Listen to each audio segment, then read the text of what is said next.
নেপালে তরুণদের নেতৃত্বে গড়ে ওঠা দল আরএসপি নির্বাচনে অভাবনীয় সাফল্য পেয়েছে। দলটির হয়ে প্রধানমন্ত্রী হওয়ার পথে আছেন কাঠমান্ডুর মেয়র থেকে রাজনীতিবিদ হওয়া বালেন্দ্র শাহ। অন্যদিকে বাংলাদেশে গণ অভ্যুত্থানের পর গড়ে ওঠা দল এনসিপি নির্বাচনে সেই সাফল্য দেখাতে পারেনি। কেন দুই দেশের তরুণ রাজনীতির ফল ভিন্ন হলো, সে প্রশ্ন এখন আলোচনায়। 2025 সালে নেপালে তরুণদের আন্দোলনের পর পদত্যাগে বাধ্য হন তৎকালীন প্রধানমন্ত্রী খড়গ প্রসাদ শর্মা ওলি। এরপর অন্তর্বর্তী সরকারের অধীনে অনুষ্ঠিত সাধারণ নির্বাচনে এককভাবে অংশ নেয় আরএসপি। 275 আসনের পার্লামেন্টে সরাসরি ভোটে নির্বাচিত 165 আসনের মধ্যে প্রায় 125টিতে জয় পায় দলটি। ভোটের অনুপাতে বণ্টিত আসন মিলিয়ে নিরঙ্কুশ সংখ্যাগরিষ্ঠতা নিয়ে সরকার গঠনের পথে তারা।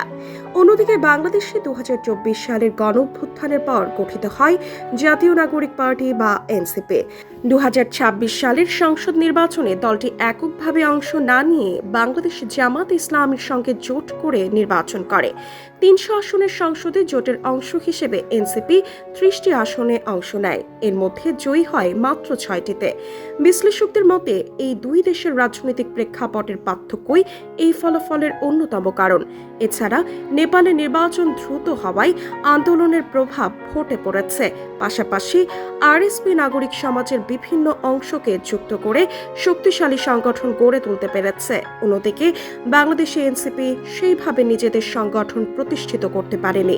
তবে এনসিপি নেতারা বলছেন বিভিন্ন অপপ্রচারের মাধ্যমে তাদের গ্রহণযোগ্যতা কমানোর চেষ্টা করেছে।